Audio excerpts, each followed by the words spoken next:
Hello, my friends of Ice and Fire. Today we are back with Season 2, Episode 6 of House of the Dragon. And wow, was that ending to this episode interesting. As usual, I'll be giving you guys a deep dive into the episode, giving you all my thoughts, opinions, and speculations, along with some possible deviations from the books the show might have made. And if you guys like what I have to say, feel free to drop a like, subscribe to join my Imperial Court. Now, let's get into the video.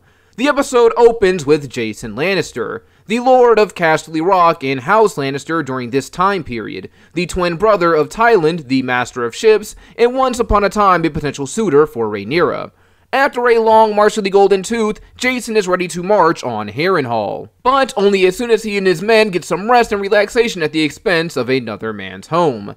Jason also brought lions for future battle. I wonder how they go about using them though. Are they trained, or do they just release them on the battlefield and pray?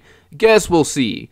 But despite having lions at his disposal, Jason and the Lannister army say that they aren't making any moves until Aemond is available to join them on Vhagar. The plan is to take Harrenhal, and no matter how many men they have, it won't matter in the face of a dragon.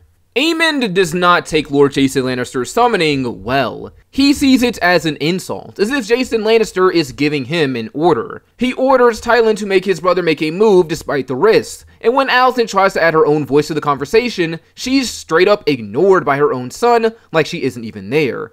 Aemond says he wants to make an alliance with the Triarchy. Daemon and Corlys once fought the Triarchy in the Stepstones during Season 1, but even after killing their leader, the Crab Feeder, they just came back. After Laena and Laenor died, Corlys went to fight them again and get them off the Stepstones. He garrisoned and secured the place this time around, but once again it seems that the Triarchy has made its resurgence. Not everyone agrees with Aemond on this though. The Triarchy is powerful, but foreign to Westeros and unpredictable. They may play at peace and friendship, but there's no guarantee that they won't turn on them. The Green Council has also been sending letters to the Greyjoys. Jasper Wild says the Red Kraken lies in wait for his best advantage.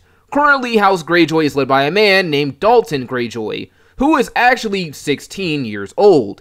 He's young, but fearsome. He's been rowing on ships since 5 and killing people since he was 10. He has a Valyrian steel sword called Nightfall as well. Jasper Wild says that they should offer him Alicent as a wife to secure his loyalty, something that she is not okay with. Despite not being a Targaryen by blood, she's still a very high-standing woman, the wife of a king, mother to another, and the Prince Regent. Aemond orders Criston to go to Harrenhal. Criston says that they should wait for the Hightower army to reach them. He says that they lost much during Rook's Rest, and Aemond knows that. It seems he's implying that he knows what happened to Aegon. Last episode, Criston told Alicent that he couldn't be sure what part Aemond played in his brother's injury, but maybe he does know, and is just in denial. Aemond says that Daemon is a welcome challenge if he dares to face him. This season, there has definitely been a lot of symbolism between Daemon and Aemond. They are two very similar characters, second sons who lust for power at the expense of those around them, and Daemon has had dreams where he cosplays as his nephew. So maybe we're gearing up for a confrontation. Daemon and Aemond are arguably the most dangerous pieces on the black and green sides. After the meeting, Aemond talks with Alicent and dismisses her from the council, believing she no longer has a place there. Despite being queen, fighting for her son to be on the Iron Throne, and always following the rules set out for her by her father in Westeros, Alicent is slowly losing everything and being pushed aside by the system that she put forward. Even her own children, though their relationship has always been a bit strained. Alicent asks Aemond if the indignities of his childhood have not yet been sufficiently avenged. Aemond was bullied by his older brother and bastard nephews. Aemond got his eye cut out in a fight after he claimed a dragon, and his father did nothing about it.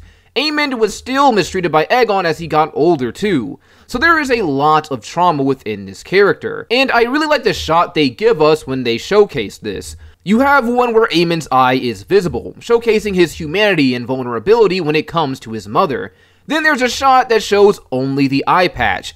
They say the eyes are the windows to the soul, so in a way you could say that this shot is covering Aemond's soul. It's a mask he puts up, as we've seen throughout the show with his conversations with Sylvie. Deep down, despite having all the power, he's still that bullied boy from years ago. The common folk are growing restless in King's Landing. With the blockade in place, it's becoming really hard for them to sustain themselves. Matters are only made worse by Sylvie and Diana in the tavern. Primarily Sylvie, though. She spins tales about how the royal family is hawking all the food for themselves, throwing parties and eating pies while they starve on the streets. Sylvie seemed pretty close with Aemond at one point, but now it seems that she's turned on him. Perhaps this was Myssaria's plan. We actually don't see any evidence of these feasts taking place that she's talking about, and neither do the common folk. They don't know what's actually going on in the Red Keep, but what they do know is that they're starving and the dragons are eating better than they are. Sylvie says that with Rhaenyra denied her rightful seat, there is no point wondering what could have been. But that seems to be the entire point. They're suffering under Aemond, so why not open them up to the possibility of Rhaenyra? At this point, with so much pain and suffering, possibility could pass for perfection. Aemond wonders why they're angry with them. The fleet blocking the gullet is the reason they're starving. The fleet is Velaryon, and the Velaryons work for Rhaenyra, so shouldn't they be angry with her? But Larys says that they live in his city, and that he is the Prince Regent. Regardless of who's starving them, they still look to him for protection and security. As Prince Regent, one of his titles is Protector of the Realm. As Larys says, he has the burden of authority. But Larys also says that the enemy without can be fought with swords. The enemy within is more insidious. It's subtle and elusive, like Larys, who feigns being humble and powerless to get in with people and get power. Larys says Aemond should name a new hand. He says Criston Cole was his brother's hand, just like he told Aegon that Otto was his father Viserys's. Maybe it's time for a change. Aemond shuts him down, though. He sees through Larys and his schemes. He calls him self-important, which I find ironic because Aemond is also self-important. He thinks himself above the people he wants to rule, too good to support one of his own lords requesting his assistance to carry out his orders, which are pretty dangerous, mind you. It also makes me think back to Rhaenyra when she turned down Jason Lannister. He's arrogant and self-serious. Well, I thought you might have that in common. So, more proof that the Greens and the Blacks are really related. Young Rhaenyra and her brothers share that arrogance of youth people keep talking to them about, and it gets them into trouble. Aemond calls Larys a toad and tells him to bring back Otto Hightower. Otto has always been the real brains behind the Greens, a seasoned politician and thinker. They could probably use his guidance. Maester Orwyle says that Aegon has woken up, and Aemond demands to see him alone. Aemond asks Aegon what he remembers, and Aegon says nothing. Aemond proceeds to press his small council ball into Aegon's burned stomach. He says he challenged Meleys and that it was foolish. Once again, Aegon says he doesn't remember anything. That being said, it seems that Aegon does remember what happened, but he can't do anything about it because he's so injured.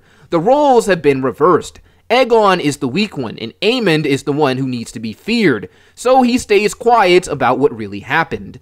Alicent visits Aegon later, but he's sleeping. Aegon sleeps every 9 hours out of 10 and only wakes to drink milk of the poppy to dull the pain. Alicent asks Maester Orwyle about her letters to Otto, who hasn't responded to any of them.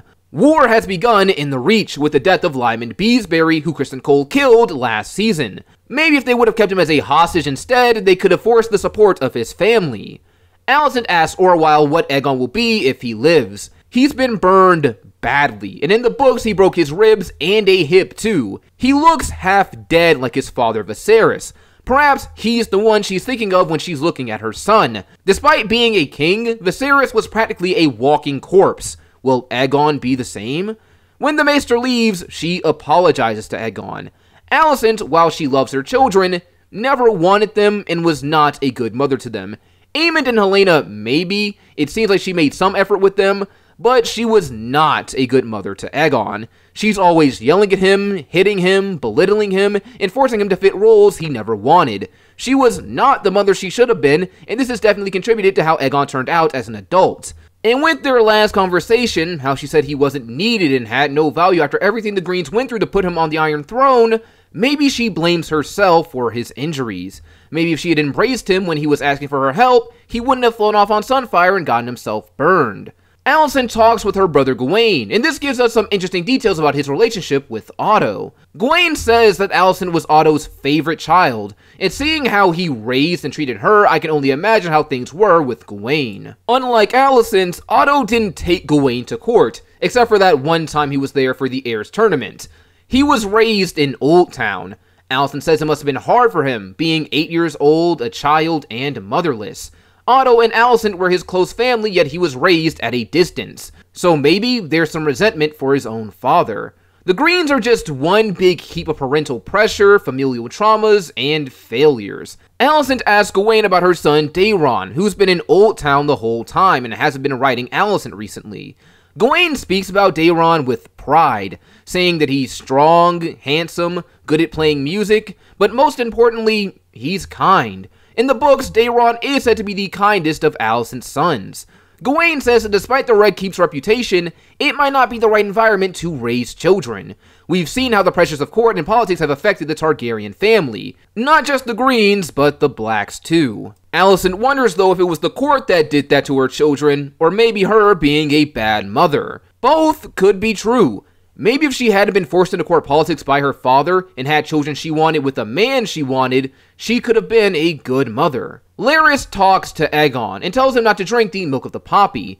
It dulls the pain, but also his mind. In Season 1, Viserys made the same decision to stop drinking the milk of the poppy so he could be coherent and sound of mind one final time. Larys tells Aegon that the Maester might have lifted his leg, but that he will never run again. This scene kinda reminds me of Game of Thrones. Bloodraven said a similar thing to Bran. After Jaime pushed him from that tower, he said that he would never walk again, but he would fly, trading one thing for another. Perhaps this could also be related to Aegon in a way, minus the magic stuff. In the show, it is believed that Aegon's dragon Sunfire is either dead or dying, but these are just assumptions. In the books, Sunfire is alive, but injured like Aegon. He and his rider have a long recovery ahead of them. If they can make their way towards each other again in the future, perhaps they can fly again together. Larys has probably the most real and vulnerable conversation he has had with anyone on the show. He relates to Aegon about being disabled and how people will pity and look down on him because of it. He even sheds a tear over it, and talks about how when he was born with his twisted foot, his father blamed his disability on a family member's sorcery. Perhaps this was Alice Rivers. She knows her way around potions and maybe giving Daemon those weird mommy dreams. Perhaps she cast a spell on Larys before he was born. Or maybe she didn't, and this just shows how twisted the minds of people can really be. A father would rather blame magic and sorcery and someone else's malicious intentions than believe his child just happened to be born this way. It's kinda like Tywin, how he looks down on Tyrion as a monster sent by otherworldly forces to torment him because of things he had no control over. Larys tells Aegon to use his disability, use the ignorance, pity, and underestimations of others to his advantage. Should Aegon survive, what kind of man will he become with Larys at his side? On Dragonstone, Rhaenyra gets underway with her plan to get more dragon riders in order to fight the Greens. In the books, this event of taking those with possible ties to House Targaryen and giving them a chance to claim dragons was called the Sowing of the Seeds. The reason for this being that those illegitimate spawn of House Targaryen were called dragon seeds. So, people like Ulf White, who claims to be the brother of Viserys and Daemon. But the seed we're following this time is Sir Steffon Darklyn. Rhaenyra says that Sir Steffon is actually of Targaryen blood. His grandmother's grandmother, who would have been his great-great-grandmother if I'm not mistaken, was supposedly a Targaryen named Arianna. Now, in the books, I don't believe that there is actually a record of a Darklyn Targaryen marriage. In fact, Arianna doesn't even exist in the books. This Targaryen and name are entirely show exclusive. In the books, House Targaryen often intermarried with House Velaryon. Aegon the Conqueror and his sisters, Visenya and Rhaenys' mother, was a Velaryon. The Targaryens like to keep their bloodline pure, so when they didn't marry brothers or sisters, they tended to marry Velaryon since they also hailed from Old Valyria, and were nigh indistinguishable from the Targs in the books. So maybe Arianna didn't directly marry into the Darklyn family. She is from his maternal side after all. She could have married a Velaryon, that could have married someone else like a Celtigar since they also come from Old Valyria, and they could have married into another house and then House Darklyn at some point, as the blood got more diluted. Either way, Steffon says that he's just a man and that the dragons are gods. The people of King's Landing said the same thing last episode, but Hugh called the dragons meat. So, they attempt to get Steffon to claim the dragon, Seasmoke, which is interesting for Rhaenyra to do. Last season, Laenor, the last rider of Seasmoke, left Westeros. In the books, it seems the only thing that can sever the bond between dragon and rider is death, since they never take more than one rider at a time and never let other people ride them without their riders present. So, if Laenor is still alive, then why try to have him claim a claimed dragon? Unless Laenor is dead and Rhaenyra knows. Episodes ago, she said that Seasmoke was restless, and she couldn't understand why. Perhaps this was a hint to Laenor's death overseas. Maybe she knew this happened, but if she did, she didn't seem too concerned about her friend and former husband dying. Maybe this was just a Hail Mary attempt by her to see if dragons could take more than one rider, or maybe there's more lore here than we know about. As Hot D continues, we learn more things about the dragons, how being a Targaryen, while helpful, doesn't always guarantee that you'll be a rider. Meleys refused to let Daemon ride her, and Rhaena has tried and failed multiple times to claim dragons. So there could be more lore that we don't know about. If Laenor is still alive out there somewhere, then perhaps the mystical bond between dragon and rider can fade after being apart for too long. Either way, regardless of what's true or not, Seasmoke does not want Steffon as a rider and takes him out along with the Dragon Keeper who slits their own throat with a dragon glass dagger. This was likely to end their lives quicker because death by dragonfire is a bad way to go. We saw as much in Rook's Rest. After this, Bartimos Celtigar gets a bit too comfortable talking with Rhaenyra, and as he talks her ear off, she turns around and slaps him, saying that it's her fault that he forgot to fear her. Rhaenyra feels overlooked by her council, and that they don't take her seriously, kinda like her brother Aegon. Last season, Daemon once told Rhaenyra that people should love her, but that they must fear her as well. She seems to be trying to fit that image once again. The one she tried to have by faking Laenor's death and letting people believe that she was behind it. Rhaenyra goes into a room alone after this and picks up a sword. Rhaenyra said a while ago that her father never taught her the difference between a hilt and foible, so maybe she's finally trying to figure that out. Rhaenyra wants to be more than a woman. She wants to be a warrior, a respected queen like Visenya, who she seems to have idolized since she was a child. Mysaria walks in and talks to Rhaenyra about Steffon Darklyn, and says that they can find other people willing to try and claim dragons for her, but Rhaenyra fears that no one will want to try after hearing about his death. They also talk about Mysaria's plan to sow discontent among the common people of King's Landing. It's their hope that if they can keep fanning the flames of suffering, they'll eventually turn on Aemond in favor of her. Mysaria tells Rhaenyra that the blade becomes her, that it suits her. But in all honesty, when I see Rhaenyra with a sword in hand, I see Aegon wearing the Conqueror's armor. People said it suited Aegon too, but it didn't actually fit him. This is an example of Aegon trying to fit into a role, a narrative of a strong king, and lacking in it. While it's easier to look cool with a sword, I think the same thing kind of applies to Rhaenyra here. Despite how she wants to be a warrior queen, despite how she idolizes Visenya, she is not a warrior queen. She knows nothing about swordplay. Like her brother, who she has a lot of parallels with, she's trying to fit into a role that is not suited for her. Not because she's a woman or anything like that. Just as the crown doesn't imbue Aegon with wisdom, wielding a sword does not make Rhaenyra strong. So, can she find her own strength? Back at Harrenhal, Daemon has another fever dream, and we get a reappearance of Vizzy T himself serving some Targaryen realness. This time, he is not being held together by necromancy. Viserys recites his speech with Daemon in episode 1 of season 1, when he confronts him about his heir for a day speech. Daemon says he can't possibly still be angry for that, and then begs him not to name a new heir. For a lot of the Targaryens, the Iron Throne isn't just a symbol of authority and power, it's a symbol of love and acceptance, and to be denied the throne is like being denied that love and acceptance. Daemon tries to leave, but the door is locked.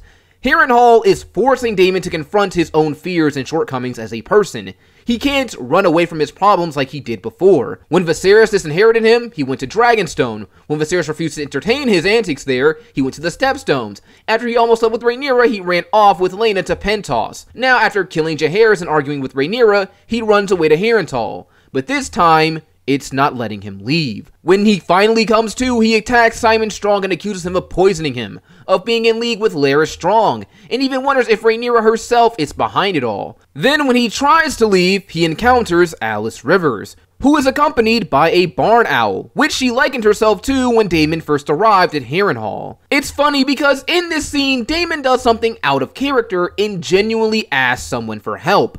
But after all the accusations, I find it interesting that Alice isn't the first person he suspects of being behind these dreams. She always seems to know when Damon has trouble sleeping. She knows the results of his plans without having to be told. She knows about Damon's dreams, which she hinted at with that line about Damon's mom last episode. She gave him mystery juice and he woke up the next day in a meeting with no memory of what happened after that. And he doesn't question her at all on it? Maybe this could be the effect of one of her spells. Who knows? Not Damon. Alice tells Damon to wait 3 days and then something will happen to turn things in his favor. I kind of feel bad for Caraxes here. He's been waiting patiently outside for days while Damon has been going on this acid trip. Damon has another dream about his brother Viserys after the death of his wife, Aemma Arryn. This time, Damon does what he feels he should have done all those years ago and supports his big brother, saying Viserys needed him and that he's there now. If only they could have truly made amends over this while Viserys was still alive. Damon gets woken up by Lord Simon, who tells him that Lord Grover Tully has finally died. This makes Oscar Tully the new Lord of Riverrun. Damon inquires about how he ended up dying because episodes ago, he told Oscar to put a pillow over his grandfather's head and smother him to death. But regardless of how he ended up dying, the Riverlands are now under new management. Will they rise to support Damon, especially after what the Blackwoods did in his name? Corlys talks with Alan of Hull. He wants Alan to be his first mate, something Alan does not want, but Corlys ignores Alan's wishes and forces him to follow his orders. We see in this scene that Alan has his head covered. This is because Alan actually has white hair, unlike his brother Adam, and he shaves it off to hide his connection to Corlys. In Season 1, Laenor cut off his hair as a way of shedding his old identity and family ties. Alan wants no connection to Corlys, no benefits or handouts that come from being his son. It's clear he resents him to a degree, but his brother Adam wants the attention. Unlike his brother, he sees the possibility for greatness. Alan, if he were to be recognized by Corlys, or legitimized, he could become the next Lord of the Tides. Something Adam thinks may not be possible for himself because Corlys has always ignored him, but that doesn't stop him from dreaming. Alan tells his brother to stop wasting his life on something that will never happen. That Corlys would rather see his ancestral seat sink beneath the waves than call them his sons. He says they spent their lives living in his shadow. And it's no surprise he feels this way, really. Corlys is the same man who was willing to name bastard children who aren't even related to him as his heirs over his own blood, legitimate or otherwise, just because they held his name and could further his own ambitions. So there is a lot of mending to be done here, if any can be done at all. In the Vale, Rhaena goes on a walk with Joffrey, and she's still lamenting being a glorified babysitter. She says not all are called to do great deeds. Some must serve in smaller ways. During this conversation, they stumble upon the burned remains of sheep. She asks Lady Jane about it, who says that there is a large dragon in the Vale. Rhaena has always wanted a dragon of her own, but seems to have failed repeatedly. Maybe she'll try again with this new one, though the risk may be greater since this dragon is a wild one, and probably hasn't been trained by the dragon keepers like the others. But even then, the trained dragons can still be a bit unpredictable, like Sea Smoke. Will Rhaena join the dance? We also get a look at baby Stormcloud, the dragon of Aegon the Younger, and he's adorable. Rhaenyra and Jacaerys have a conversation. Rhaenyra hates that she doesn't seem to be respected by her council. She tries to seem strong, again leaning into fear, saying she should have cut out tongues and that people only respect power, that the symbols of authority are the sword and shield. She says she reminds the council too much of their mothers and daughters, and that she is tired of being protected. But Jacaerys says that his ruler is his mother. In episode 1 of season 2, Daemon said that the mother grieves while the queen shirks her duties. He makes a distinction between these two aspects of Rhaenyra, but Jace erases that line because to him, Rhaenyra is both mother and queen. And being a mother and being a ruler are honestly two sides of the same coin. So maybe Rhaenyra should stop trying to be one or the other. A ruler cares for their subjects like how a parent cares for their child. Like I said earlier in the video, Rhaenyra should find her own strength. Her balance. Jacaerys says that they can't match the strength of the Green Armies, so they need Daemon and his dragon Caraxes. Rhaenyra hates this. Everyone keeps looking to Daemon instead of her for strength, power, and results. Mysaria then shows up and says that their gift has been sent to King's Landing. Jace asks what this gift is, and when he isn't told, he storms off. Jacaerys, like his mother, hates feeling sidelined when it comes to important matters. The gifts of Mysaria and Rhaenyra are boats of food for the starving people of King's Landing. This causes chaos among the people. Some of them, like Hugh Hammer, are willing to fight and turn on each other for food. But most importantly, the people turn on the Greens. They throw fish at Alicent and Helaena. Then when someone grabs Alicent before she can stop them, the Kingsguard cuts off his hand. This sends the common people into a rage, and the common people try to kill them. The scene is reminiscent of the riot of King's Landing in OG Thrones. Like Hot D, the small folk were starving and began to blame the king. They threw a cow pie at Joffrey, and he ordered everyone around him to be killed as a result. This caused the small folk to turn on him and attack him, and one of his guards actually got killed. In Hot D, it seems that Leon Estermont, one of Aegon's unqualified friends who he named to the Kingsguard, was killed in the riot. Alicent and Helaena barely managed to escape. It's interesting what's happening with Rhaenyra and the small folk here. The reason the common people are even starving is because Rhaenyra and the Velaryons sealed off the gullet. They wouldn't need her food if she had never done this to begin with. It's kinda toxic, if you ask me. Imagine if I punched you in the face and then handed you an ice pack for the swelling. You wouldn't need the ice pack if I never punched you in the face to begin with, now would you? What Rhaenyra is doing here is forcing the common people to be reliant on her, convincing them that they need her generosity in order to prosper, or else they will suffer. It's the carrot and the stick, a combination of punishment and reward to produce a desired result. So far, it seems to be working. Seasmoke seems to have grown tired of waiting for a new writer, and interestingly, chases down Adam of Hull. Normally, it's the people who single out the dragons that they want, but Seasmoke specifically tracks down Adam. Why? How can Adam even be a dragon rider? Having some level of Targaryen blood seems to be the prerequisite for dragon riding, but it doesn't always guarantee that you'll get a dragon though. But if Adam of Hull is actually the son of Corlys Velaryon, then Adam also has Targaryen blood. For years before the Targaryens ever came into power, House Velaryon and House Targaryen intermarried for years. So Corlys may actually have Targaryen blood from his ancestors, and that blood would have been passed on to his children, in this case, Adam and Alan. This explains why he's capable of claiming, or being claimed in this case, by Seasmoke. But it doesn't explain why Seasmoke went after him specifically. We've seen Seasmoke fly around Adam before at a distance in previous episodes, so perhaps Seasmoke has seen him before. Maybe the reason he picks him is because he reminds him of Laenor, which would be interesting.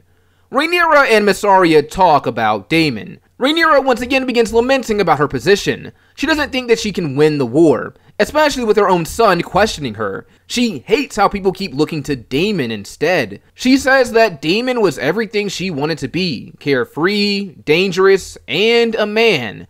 Rhaenyra has had a lot of conflict with her gender. She then says that she was also what Daemon wanted to be, loved by Viserys and his chosen heir. She says Daemon has never been at peace, which is true, and Harrenhal is forcing Daemon to see that. Rhaenyra says that Daemon wanted to possess her, but not be possessed himself. And now that she may take hold of the throne, she fears what he may do. She says that she's lost him and Caraxes, and with the death of Rhaenys and Meleys, she has no real power behind her to stand against Aemond and Vhagar. She questions her ability to rule if her own son is willing to as well. Mysaria says that even with all these questions, she will support Rhaenyra, and she finally opens up about how she got the scar around her neck. She says that her father gave it to her, that he violated her repeatedly, and when he got her pregnant, he tried to kill her. There's a similar character to Mysaria's father in GOT named Craster. He marries and sleeps with his own daughter, so they give him more daughters, and every time he gets a son, he hands them off to the White Walkers. This abuse suffered by her father is the reason that Mysaria cannot have children. Rhaenyra hugs Mysaria, which then leads into a kiss that I was not expecting. I knew that hug was taking too long, but wow. This felt kinda out of place in my opinion. This did not happen in the books. Not that that's a problem, but to me, it seems like it just happened out of nowhere. Mysaria just got here to the black side of things, and while she has shown herself to be a constant supporter of Rhaenyra, it seems a bit soon to me. I mean, Daemon left a week ago in Showtime, and she's already moved on from the guy she's always wanted, even when he left her behind for 10 years. Not even to mention that Mysaria is probably much older than Rhaenyra. The first time she ever saw her, Rhaenyra was 15. I guess she has a thing for older people. I guess you could argue that the reason she does want Masari is because she's been such a constant pillar of support for her when everyone else doubts her. But if that's the case, why did she not make a move on Rhaenys when she was still alive? She supported her way more than Mysaria, if we're being honest. Is it because she was married to Corlys? Jokes aside, it does seem a bit out of place for me, and that's really my opinion on it. It happens, and they almost get caught. Rhaenyra is then told that Sea Smoke has been spotted with a rider, so she takes Syrax to confront them. How will this go? Will Adam of Hull reveal himself as the son of the Sea Snake? We'll have to see. All in all, this was not a bad episode, and we have 2 more to go before the season ends. I'm eager to see how they wrap things up here. I hope you guys enjoyed this video. Don't forget to like, subscribe, tell me your thoughts down below, and I will see you all next time.